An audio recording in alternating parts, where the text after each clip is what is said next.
Bonjour Guillaume Chauvel. Bonjour. Alors vous êtes avocat, vous intervenez dans le droit de la famille et de temps en temps pour l'association SOS Papa. Oui. Alors quels sont les objectifs de cette association ? Eh bien, les objectifs sont très simples. Il s'agit d'aider les pères qui sont parfois un peu désemparés dans les procédures de divorce ou plus généralement de séparation. Et donc, l'association SOS Papa est là pour les aider en amont et avant qu'il ne soit trop tard, c'est-à-dire avant qu'ils n'obtiennent une décision qui leur est défavorable devant un tribunal.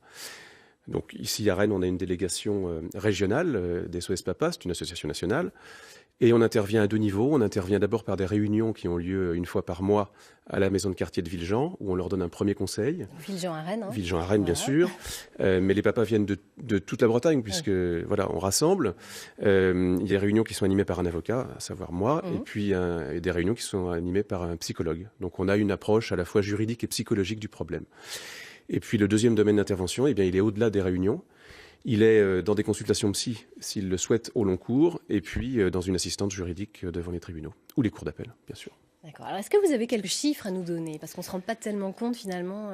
Les chiffres, ils ne sont pas en faveur des papas, malheureusement, et c'est un peu là notre fer de lance. C'est-à-dire qu'aujourd'hui, dans la très grande majorité des cas, les enfants sont placés chez la mère, enfin placés. La résidence est fixée chez la mère.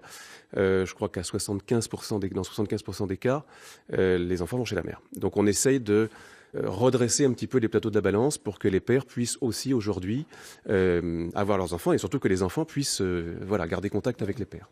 C'est vrai que les papas ont changé. Hein, c'est une nouvelle génération de papas qui s'occupent beaucoup de leurs enfants. Oui. Ça, j'imagine que c'est aussi un élément que vous prenez en compte, bien entendu. Alors, les papas ont changé et les mamans ont changé aussi. Et les mamans aussi. Parce qu'effectivement, aujourd'hui, on a des papas qui savent s'occuper des enfants dès la naissance. Ils sont acclimatés avec ça, ce qui n'était pas forcément le cas des générations antérieures.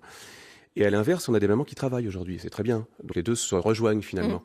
Donc justement, on a des pères polyvalents et des mères polyvalentes aussi. Et donc on lutte contre ce vieux schéma, parfois qu'on trouve en justice, qui est de dire la fixation de la résidence, c'est chez la mère parce que le père travaille, parce qu'il ne sait pas s'occuper des enfants, etc. Voilà, donc on essaie de rectifier un petit peu ça. Et puis il y a un volet financier également. Oui, il y a un volet financier, bien sûr, qui va de pair avec la résidence, puisque celui qui n'a pas la résidence doit la plupart du temps régler une contribution à l'entretien et l'éducation des enfants, ou de l'enfant. Voilà. Alors, dans la grande majorité des cas, je crois, en 80% des cas, c'est le père qui règle une contribution.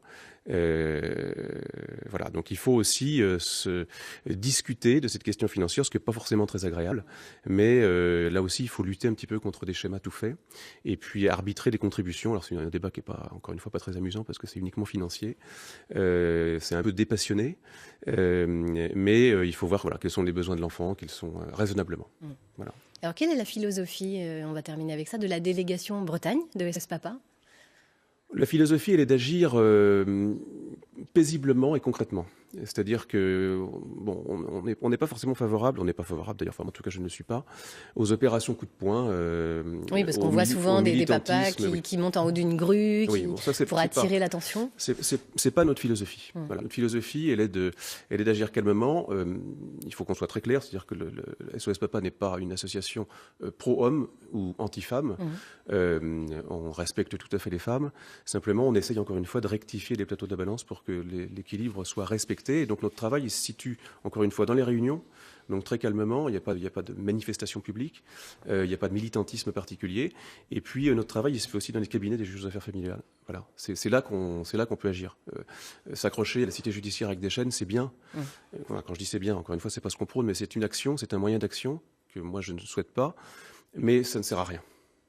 Ça sert à rien. Donc je crois qu'il faut plutôt faire bouger les mentalités en expliquant paisiblement pourquoi est-ce qu'aujourd'hui les pères peuvent aussi avoir des droits, et puis faire bouger les mentalités, c'est là où ça se passe, c'est-à-dire dans les cabinets des juges aux affaires familiales, devant la cour d'appel, devant le tribunal de grande instance. Voilà, en préparant des dossiers calmement, paisiblement, de façon à ce que les pères aient le plus de chances possible d'avoir des droits qui sont équivalents à ceux des mères. Voilà. Merci beaucoup Guillaume Chauvel de nous avoir éclairé ce matin sur cette question. Et puis on rappelle le site internet qui s'affiche, c'est l'association SOS Papa. Un grand merci à vous. Merci. Parlez-vous breton tous les deux ? Pas du tout. Pas du tout, Guillaume ? Quelques mots d'injure, mais sinon... Non, non plus. Bon, allez, vous allez en apprendre. On va tout de suite recevoir Maëlle Le Guenec pour notre rubrique Polyglotte.